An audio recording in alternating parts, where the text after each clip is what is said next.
To adjust notifications sound on the Redmi Note 14S, all you simply have to do is first go into the settings. From here, you'll have to scroll down and go for the sound and vibration, and as you are there, go for the notifications.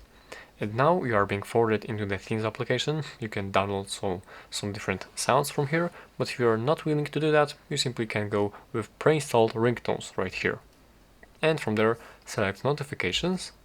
And now here are all of these different sounds which you can select as the notification sound.